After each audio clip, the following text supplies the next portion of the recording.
It was the start of the plague. I had just acquired copies of Shadowrun 5 to share with the friends and start a campaign. Shadowrun is very crunchy. Very crunchy. Like, the rules are the equivalent of a bowl of gravy and coffee crunchy. So like a reasonable garbage-dwelling varmint, I let my players search online for pre-gens rather than try to IT them through character creation. Okay, on a scale of L from Death Note, the anime, to L from Death Note, the movie, how smart do I need to be to play this game? Because this is the third story this, week where we've talked about Shadowrun being crunchy. How bad is it? One of the players wanted to play a face fixture type of character, and they found a decent-seeming elf online that made a great mix of social skills and contacts for their concept. They swapped out the gender and just ran it as it is. And that was a mistake. This elf had enhancements to help with their role as a face, but neither I nor the player looked up exactly what they did. And the more we looked mid-game, the more we cringed. The pre-written backstory, that was ignored, suggests a femme fatale office worker. None of the enhancements were actual cybernetics, but instead BioWare. Super pheromones were pretty obvious in what they did, but most cybernetics were things like permanent changeable makeup and doesn't sweat because that's gross and cleans waste to make it not smell and is very flexible, which, I mean, all that stuff sounds great to me. I'd like all that for myself.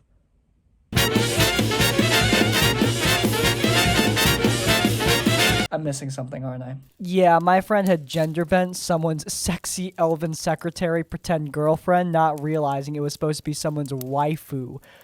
A waifu with, frankly, great taste in cybernetics. I think those things are all very useful. It's been too long doing makeup, okay? Leave me alone. And thus, the weirdly sexual elven Jim Halbert followed around a rat shaman terrorist, a troll shaman with a machine gun, a magical sniper, and a bored rich kid with a shotgun arm. That sounds like an awesome party. Just to cast some asexual confusion, genuinely speaking, there are ways to play sensual characters in a way that's really fun. I've done it. But if it's not what you want, it can definitely be kind of awkward. Especially if you don't realize that's what you're getting into.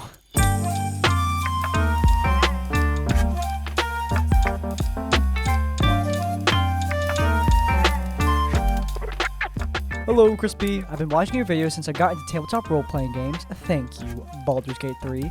And they have been a great source of entertainment. Keep up the good work.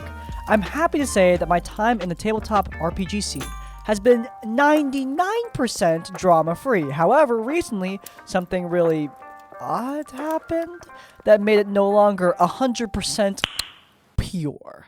So I recently joined a new D&D group via the D&D Discord of all places. I'm assuming the state-endorsed one. As I wanted something different from my ongoing Curse of Strahd campaign. No marks on that group, by the way. They are great. I just wanted more and wanted something a bit more like classic heroic fantasy. This new group has been overall fantastic. I'm getting along with the people there and even spending time chatting with people outside the game. Sessions 0, 1, and 2 all go great, or at least so I thought. The day prior to our third session, one of the players posted in the Discord chat, "I hope everyone has had a great holiday and a great campaign. I will be taking my leave. It's clear that playstyles clash, and I find I do not fit with this group. Just remember moving forward to respect your dungeon master and be mindful of everyone playing at the table. Have patience, but do not ruin the fun for others. Thanks for the game thus far. Goodbye." This, really doesn't seem that bad at all. Unfortunate, of course, but maybe he just didn't, vibe with the rest of our group. I did read the last part as kind of passive-aggressive, but I have a bad tendency to kind of read stuff online in the most negative possible light, so whatever. Nah, that was passive-aggressive, bro. I'm just saying. For the record, I can't really be judgy. I'm usually just aggressive-aggressive. Then, our DM shared the private messages he had sent, and yeah, it turns out that wasn't just my brain. He had sent the Dungeon Master this. "Hi there. I should have approached you about this sooner, but I'm going to drop from your game. I don't see myself getting along with this group, and will only drag things down." This still not too bad. The reason I'm telling this story is pretty much all thanks to the last bit. "Plus, I'm not a fan of several members of this group, and from what I saw last week, I'm mortified for this game going forward. The level of disrespect they had for you was disgusting.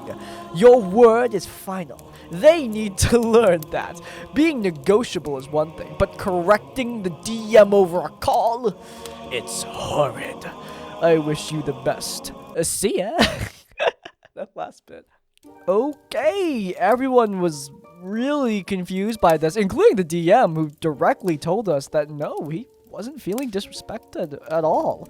Like, maybe there was some confusion about a DM call in the previous session.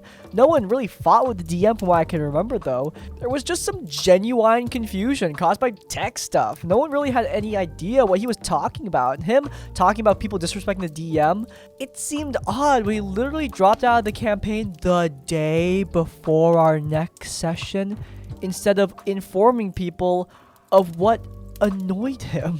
Dude, dropping before a session without explaining why is a way worse backstab than anything I could imagine. Dungeon Master, you are in danger. Come with me if you want to live. Wait, what are you talking about? This is no laughing matter. Someone is trying to kill you. Okay, sounds serious. So who's coming to kill me? Your other players. My other players? I have a good relationship with everyone in the party, man. I mean, you've been particularly enthusiastic, but everyone in the party's been... Enough! Just get in front of me, okay? Shouldn't I be behind you? You want to protect...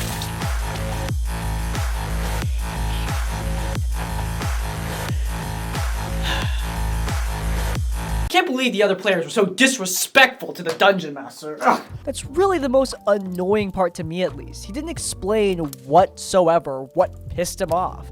It makes me wonder if it's something I did, and if so, then what? Maybe he just didn't vibe with the group. Again, totally fine, but why be a jerk about it? Oh well, campaign's still going fine. And since it was so early, we could quickly fill another player to fill a slot, and they seem great so far.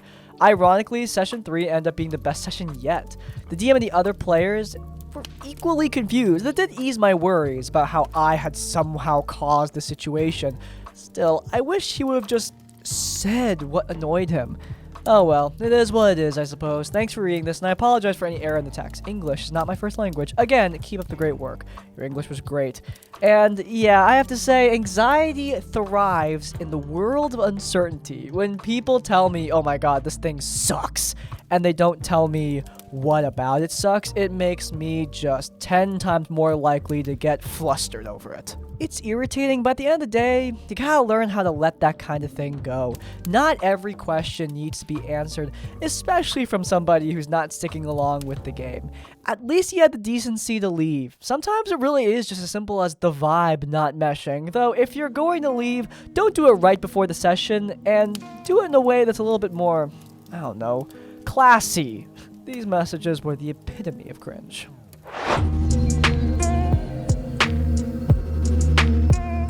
This all starts 10 years ago, when I was still a fresh-faced, naive 23-year-old. It's a long one, so apologies ahead of time. Please feel free to trim out anything that pads stuff. I've tried to edit it down to be more readable to the best of my ability. We'll call the guy who caused all this Gregor. Gregor is a shut-in with an alcohol problem and a really bad attitude.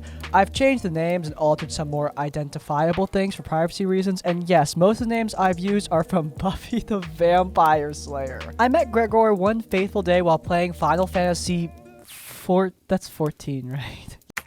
Yeah, that's 14? Yeah, 14. This was back in the Heavensward days, and we instantly hit it off talking about tabletop role-playing games, namely Vampire the Masquerade and Old World of Darkness.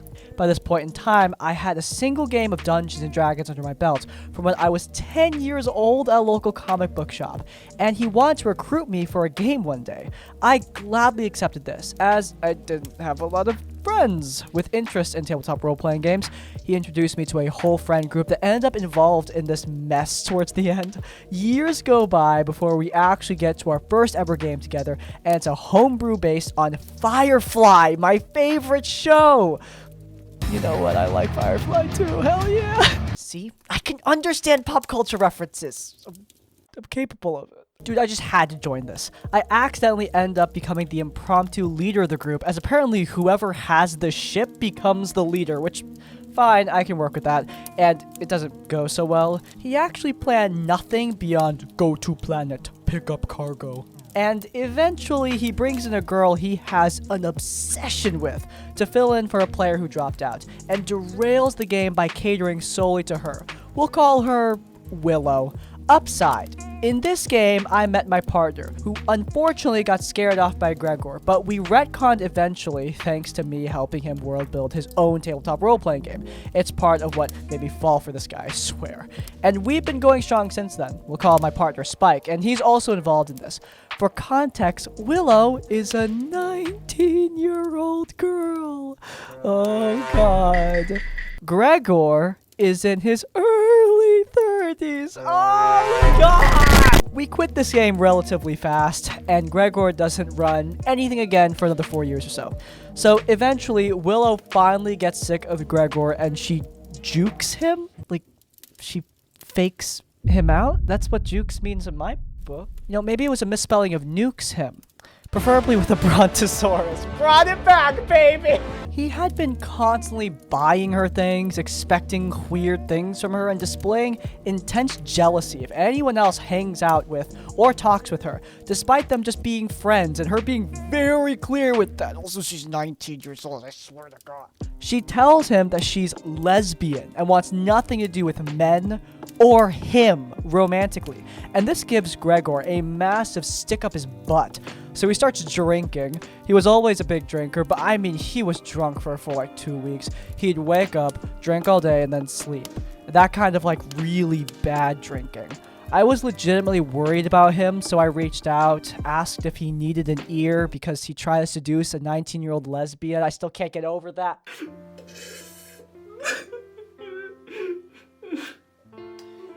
I've seen that look before. You drink and remember?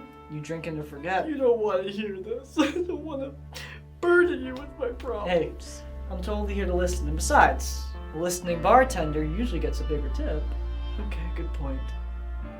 I'm drinking because I tried to ask out a teenage lesbian, and she didn't want to go out with me.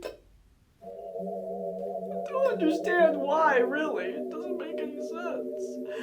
But anyway, you've earned that tip, really. Thank you for listening. I don't want it, man. No, are you sure you don't want it? I mean, no, you like $100. Just, I'm gonna keep your money, man. Tip. Keep. Look, I was just trying to get him to lay off the booze, which I successfully did for a time. Unfortunately, though, he took this as me flirting with him. I had never once shown interest in him. A lot of ladies have unfortunately experienced this. Fellas, just because a girl is like nice to you does not necessarily mean they're interested. It's called being a friend. It's called being polite. Sometimes it's just part of a job description. It was relatively known that I'm asexual, demi-romance to be exact, and despite considering him a friend, we weren't really close whatsoever. For the next 3 to 4 years, it was frankly awful. This guy made constant sexual comments towards me, even when we were just watching horror movies that I streamed for my friends every Saturday. Like, he tried to hit on me during Texas Chainsaw Massacre. He even thought it was appropriate to admit to watching to take advantage of me while I was drunk, which,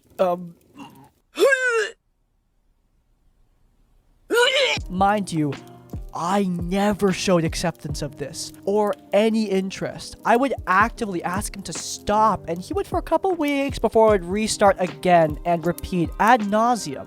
I just ended up dealing with it because I thought I'd be blamed as that kind of troublesome type of girl if it destroyed our friend group. I just wanted to stay friends with the folks I'd honestly come to call family, as I don't really have any family as is, so I suffered in silence. I was for the longest time the only chick after Willow left, and that just further kept me from speaking up.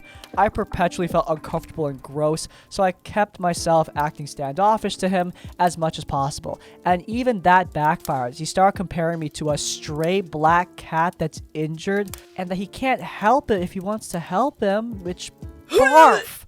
Major barf! So I actively spent less and less time around him until a mutual friend of ours offered to run a game of Vampire the Masquerade 5th edition, and Gregor ended up taking over when our storyteller dropped out. Now, I've yet to run my own game, but I am obsessed with World of Darkness and Vampire the Masquerade, and these days I still am, but my focus is primarily on like version 20. Simultaneously, I was working on my own chronicle for it. I couldn't let this chance of experience pass me by. I make a character who willingly starts off with a sword of Damocles above her head, named Charlie, with her being mechanically inclined polymath street kid turned vamp who lost control at her turning and committed I'm not even gonna try. I'm assuming it's bad. Look, she devoured her sire in the process, not just his essence. This is a very big no-no in Vampire the Masquerade and usually has severe consequences. We lose another player early on, so Gregor decides to play a DMPC that he constantly tries to get involved with my girl Charlie, who's already kind of been paired off during character creation with a really interesting kindred based on Herbert West. We'll call his player Giles. The two of us have great chemistry, are already good friends, and really help develop one another's characters, and we tie the two together somewhat. Gregor is constantly trying to force interactions, flirting, pushing touch and contact, which like, ew.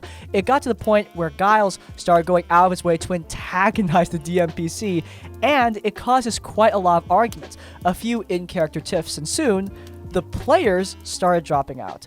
I really tried to stick with it, but in the end, I left the game anyway because he was trying to make me the center of attention, just like what he did with Willow. I am not about that. I don't want to be the primary protag of our game sessions. I want to develop a story with the people I'm playing with. Fast forward a year later, and I am finally gearing up to run my first game of Vampire the Masquerade myself. We're starting with a modified version of Alien Hunger, which is a good introductory module from classic World of Darkness that usually gets played with pre-created characters as a good way to get folks in. It's also good for the storyteller to get used to the game. I've kept staying away from Gregor as much as possible, but he really wanted to be there for my first ever game. So I capitulated, gave him a spot. No! Mike and 3 others from our friend group, most of them as new to Vampire the Masquerade, and I am new to running it. For the longest time, it's been one of my ADHD fixations, and most people that I know who are familiar with it consider me to be very knowledgeable about the lore, and decently well-rounded systems. That said, I was anxious going in as a storyteller, as I had very little experience with running any games at that point. Gregor has a long-running Vampire the Masquerade character that I frankly don't like, which, wonder why, you know, it's a complete mystery. I was nervous about standing my ground with things, so I let him use her. I wanted everyone to start off as a fledgling, but I caved. If there was ever a Mary Sue that existed, it was this Malkavian of his named Cordelia. Cordelia? It doesn't matter. Cordelia, she was a fishmonk to a T, and her backstory was men writing women at his most mediocre, to keep it succinct. This game ultimately dies before it ever starts, thanks to Gregor. He wants Cordelia to have a pet rose bush that she ghouled, as well as a ghouled bobcat. Now, I don't know how much y'all know about Vampire the Masquerade, but you can't make a ghoul out of a bush. They don't have a circulatory system like a human does. That's how plants work. Either way, I wanted to be lenient and let people have fun flavor stuff so I could give it to him as a fun character story reason for having it. So I very casually explained why the bush ghoul wouldn't work. But I also told him we could play around with the idea if he comes up with something fun to explain how she made a zombie bush. I let him have the undead bobcat without argument. I was very soft about telling him no, nor did I mock him in any way either. There's even a vampire clan that uses blood magic to grow mandrake, so I'd let him have that pass. Since Cordelia was very well traveled, maybe she picked it up from her time in another country at some point. I'm all for bending the rules for rule of cool, especially if it means people having fun. So instead of just accepting this and trying to find a reason, he gets angry at me in our Discord voice channel. He starts shouting at me, telling me I'm a horrible person, that I'm abusive for telling him no, that I can go screw myself because friends don't act like this. Hey, dude, I just read through some of your character ideas. Oh, yeah, what's up? They're really cool. They're really awesome. Okay, sounds great. Awesome, good to know you like it. All right, good. Well, give me a sec. But, your zombie flower plan? Look, I don't really think it's gonna fit into the narrative that I have in mind, and it doesn't really make sense for the lore. I think there's a way we could maybe figure out something like... Dude, are you crying? I can't fight this time. No, I can't. This is like a bit of an overreaction. I don't think you need to... Did I disappoint? Oh, fuck. My partner Spike is here to witness this, and he is absolutely flabbergasted and stunned. We both end up wordless over the reaction. I managed to stutter out like an... okay, but I don't handle being yelled at very well. Gregor leaves the channel, and so do we. He follows up with a Discord message the next night that was basically a college-length essay trying to destroy my near non-existent self-esteem even more. He didn't like how I was confident, primarily. That's it. You being confident in knowing what you know is unattractive and off-putting. God, you love yourself, not confident in your abilities? God, that's so disgusting. Gross. Who would like that? Any reasonable person, being confident is cool as hell. There are very few things I can speak confidently about, but Vampire the Masquerade is certainly one of them. Here's the thing though, little did I know that he had been saving screenshots of our conversations for years. Every bit of crappy stuff he said to me, every time he had an abusive outburst, every single disparaging thing he said about others, every single bit of homophobia, transphobia, misogyny, you name it. I had all the receipts. Some of it got very bad, and I don't ever want to really revisit them again. I finally just had it and decided that if I lost my friends, and if they sided with him, then I knew they weren't worth keeping around anyway. Period! Hell yeah. I sent everything to the admin in our voice chat. It was so many images to count, too many, alongside his essay-length diatribe. It was an overwhelming amount of evidence. I left a message clarifying why I was doing this that simultaneously called him out. I then left the server with a succinct, "Good night, folks, you know where to find me," blocked, removed him from everything, and went to bed. Social interactions fry me, but calling someone out, I was, like, deep fried. All I wanted was the brief oblivion that was sleep at this point. I woke up to an outpouring of support from the same people I was afraid would blame me. They basically eviscerated him from all their other discords they'd brought him into because they didn't want to put other women at risk for his bullcrap either. A lot of them wished I'd said something sooner so they could remove him without it coming to this point, that they believed me and that they also understood. I was honestly so overwhelmed that I almost couldn't believe it, but here they were, still my friends, still my family, and we're still a close-knit group to this day. So, 4 years onward, I've DM'd many other games and gotten experience under my belt. Gregor has effectively vanished from the face of the internet, and I'm officially running my first proper game of Vampire the Masquerade based on my chronicle next week. Man, so much happened here, and yeah, this guy sucks. Some dudes are just completely incapable of the concept of a platonic relationship with a woman, and that's probably why they don't have any relationships with any women. There can't be love without being friends. Now, you might be wondering, okay, well, if this guy sucks so much, why remain friends with him? And yeah, it's because of the social trap. You think everyone else likes him, so I have to like him too. But sometimes it's just everyone's too nice or scared to say anything. Like, it's not crazy for a group of people just to psych themselves out and make themselves all think, yeah, we all need to tolerate this guy. But you don't. I've been through this song and dance a couple times now. Sometimes you just gotta call out what you see. Call out that, hey, this guy's a dick. And yeah, it might backfire on you. It's possible. But it's not worth the misery of forcing yourself to be friends with someone like this.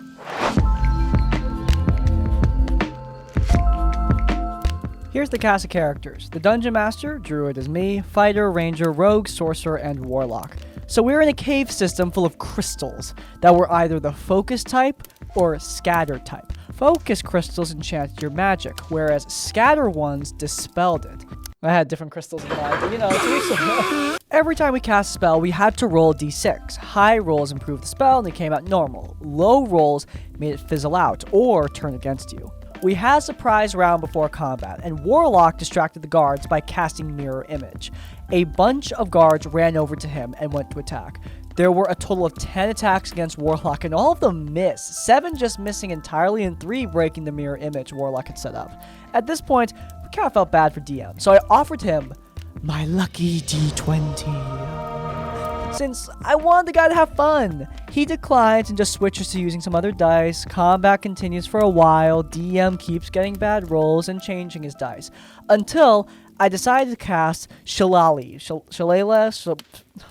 Oh my god. Look, I rolled a 1 on the d6, and the Shillelagh backfires, causing me to be restrained in vines. Right after I get restrained, Sorcerer decides it's a good idea to cast Fireball right where I'm stuck.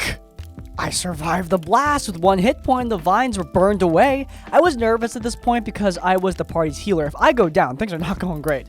And that's when one of the guards decides to turn on me. First attack, nat 1. The DM looks at the roll for a moment before turning to me and demanding I give him the d20 offered earlier.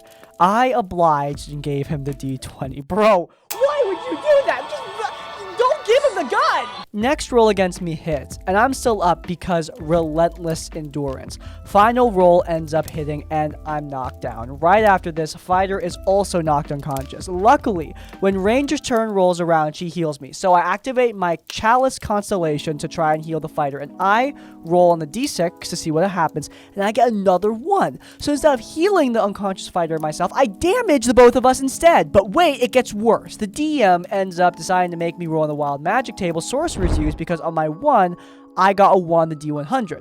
So I'm stuck with wild magic for 10 freaking turns. One of the first effects I got was poisoning someone within a certain radius, and I ended up hitting the fighter with that one. At this point, I'm genuinely scared. I'm going to accidentally kill the fighter based on how my rolls are going. After combat ended, my character was panicking because of a combination of backstory stuff and all this wild magic crap. Warlock and Rogue backed away because they saw the exploding magic, but Ranger noticed my character's panic and ran over to help. W friend. I roll to do necrotic damage to everyone near me and heal myself whatever damage I do. Only people near me are Fighter, who I just healed, and Ranger. The rest of the rolls were pretty lucky until the final wild magic surge. I end up rolling to cast Fireball, centered on myself. The fighter got knocked unconscious again. Luckily, Ranger was okay. When I healed the fighter, it didn't backfire. Session ended on a fun note with backstory hints about my character and the fate of the world resting on our character's decisions, but man, I really felt bad for Fighter's player. He was just trying his best. My stupid rolls nearly killed his character. Also, fun fact, the DM forgot to give me back my d20. TLDR, DM gets really bad luck, so I try to give him my lucky d20, and after that, I roll so many nat 1s, I end up nearly killing our fighter because of wild magic. A nice short one to close out the video. I am not the kind of guy who believes in dice luck and superstition around lucky dice. I just roll whichever one is easy to read. But it does suck when you have a series of unfortunate rolls. However, learning to roll with it when the results don't go your way is one of the best things you can do in D&D.